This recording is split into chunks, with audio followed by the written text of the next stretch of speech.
Ô, baixa o som. Vixe, essa luz tá da hora. O que vocês estão vendo aí? Um documentário muito bom. Você não vai ver? Quero praticar. Vou fazer uns takes pro canal. Essa câmera é uma OSR? Nada. Uma SL3. Ih, mas essa aí é muito fraquinha. Oxe, mas rapaz, essa câmera não é ruim não. A pequena dá no couro. A melhor custo-benefício que você vai achar. Mas você não disse que quer viver de audiovisual? Para trabalhar com isso, tem que ter uma câmera profissional. Você precisa de uma full frame. Mas você acha que para ser profissional tem que ter uma full frame? E qual a dúvida? Oxe, tem profissional que produz capa da National Geographic com micro 4 terços. O Ralph Louis Hopes é um deles. Ah, tá vendo o vídeo do Vernaglia, não é? Ah, muito bem. Tá aí, veja o vídeo do Armando que você vai ver. A SL3 para vídeo é muito boa. Tem Dual Pixel e ainda... Dual quê? Dual Pixel é o foco arretado da Canon. Mas essas câmeras de entrada têm isso? Todas as câmeras de entrada da Canon e da Sony já vem com esse foco automático. A SL3, além disso, vem com sensor 24 megapixels, mesmo da 77D. Filma 4K, o foco acompanha o olho e muito mais. Mas a full frame tem mais qualidade de imagem e um ISO bem melhor. Uma full frame é cara. A OSRP, que é a mais barata, custa R$9.000. A R5 então, R$39.000. Mas a diferença de imagem é muito grande. É melhor, mas não tanto. O valor é muito maior do que a diferença oferecida. E para impressão então, no tamanho máximo de uma página inteira, a APS sai muito bem. Para muitos outros trabalhos, não faz diferença, principalmente internet. Mas para trabalhar com arquitetura, full frame é indispensável. É melhor, mas não é indispensável não. Tem coisas que a full frame faz muito bem, mas tem casos que a PSC é até melhor. As lentes da full frame são muito mais caras e mais pesadas. Além disso, as câmeras APS-C potencializam as lentes teles. Potencializa? Como assim? Com a APS-C, minha 200mm vira 300mm e com um bom desempenho. Mas a lente 200mm é 200mm em qualquer câmera.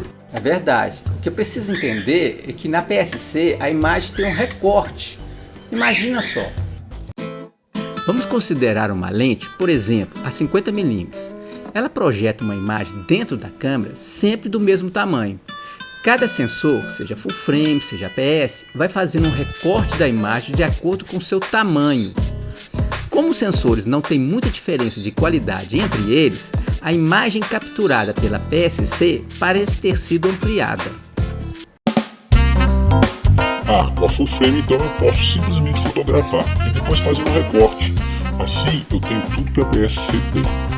Não é tão simples assim. Depende de outros fatores. Por exemplo, a resolução que cada câmera tem. Para filmagem então, o sensor APS tem mais profundidade de campo, facilitando a focagem do elemento principal. Tem câmeras de cinema com sensor Super 35, que é menor do que o sensor full frame. Peraí, a PSC tem profundidade de campo maior? Se uma lente tem as suas características iguais em todas as câmeras, então não muda a profundidade de campo. Sim, é verdade. O caso é que para obter o mesmo enquadramento, eu vou ter que usar lentes diferentes para cada câmera.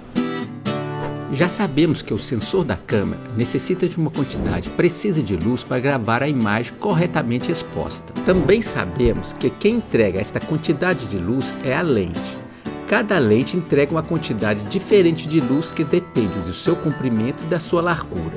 No entanto, é preciso entender uma coisa. Nas lentes fixas, o comprimento não varia, então criou-se um diafragma, que simula uma alteração na largura da lente, ajustando assim a quantidade de luz que passa pela lente. A distância focal, que é a distância entre o sensor e o ponto nodal, determina o comprimento da lente. O diâmetro do diafragma e o comprimento da lente são medidos em milímetros. Criou-se então um padrão para sabermos quanto de luz chega no sensor, dividindo a distância focal pelo diâmetro da lente ou o diâmetro do diafragma.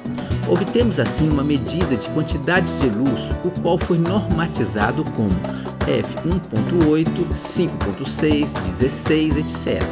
O valor da abertura F representa apenas a quantidade de luz que chega ao sensor. Todavia, o que altera a profundidade de campo é o diâmetro da lente ou o diâmetro da abertura do diafragma, e não o valor do diafragma em F. São medidas diferentes. Para termos o diafragma f1.8 em lentes mais compridas, precisamos ter um diâmetro do diafragma maior do que as lentes mais curtas. Importante observar que a profundidade de campo varia de lente para lente, mesmo tendo a mesma medida em f, por exemplo 1.8, 5.6. Outra coisa, com as altas resoluções que estão saindo nas câmeras hoje, como a R5, 45 MB no sensor full frame, acontece uma perda de nitidez por difração, mesmo em aberturas maiores. Como vocês podem ver, é preciso ter muita calma na hora de optar por full frame ou APS. Depende dos trabalhos e do resultado necessário.